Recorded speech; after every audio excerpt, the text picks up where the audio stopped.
చేస్తున్నావా? ఆరాధనలో పరవశించాలి. పాటలు పాడుతున్నావా? పాటల్లో కూడా నీవు పరవశించాలి.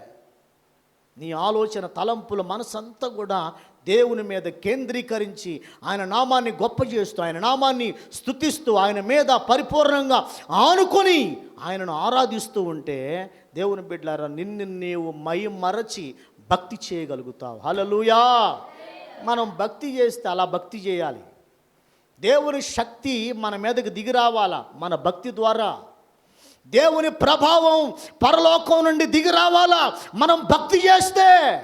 మన భక్తి మనకు ధైర్యాన్ని పుట్టిస్తుంది. హల్లెలూయా. నువ్వు నిజంగా భక్తి చేయగలిగితే నీ దేవుడు ఏంటో నీకు అర్థమైంది. నువ్వు భక్తుడు అయితే భక్తుడు ఏం చేస్తాడు? ఏ దేవుడికి నువ్వు భక్తుడువో ఆ దేవుడి గురించి పూర్తిగా తెలుసుకుంటారు. మనకు పొట్టగోస్తే అక్షరం ముక్క తెలియదు. బైబిల్లో ఏ అధ్యాయంలో ఏముందో తెలియదు.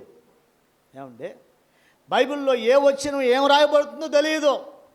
ఏలియా గురించి తెలియదు, మోషే గురించి తెలియదు, ఇస్సాకు గురించి తెలియదు, యాకోబు గురించి తెలియదు. పేర్లు మాత్రం తెలుసు, ఎందుకు వింటా ఉంటాం కాబట్టి. వాళ్ళ జీవిత చరిత్ర మనకేమీ తెలియదు. వాళ్ళు దేవునితో ఎలా నడిపించబడ్డారు, వారి జీవితాలు ఎలా జీవించారు, ఎంత గొప్ప శక్తివంతమైన ఆరాధన చేశారు, ఎంత గొప్ప కార్యాలు వాళ్ళ ద్వారా దేవుడు జరిగించాడు, ఇవన్నీ మనకు అవసరం లేదు.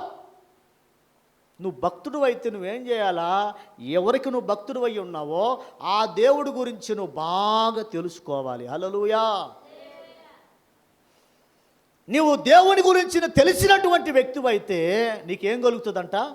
ధైర్యం పుడుతుంది. హల్లెలూయా. నీకు ధైర్యం కలుగుతుంది. నీ భక్తి నీకు ధైర్యాన్ని పుట్టిస్తుంది. హల్లెలూయా. కాబట్టి ప్రియమైన దేవుని బిడ్డలారా, బైబిల్లో మనం చూస్తే బైబిల్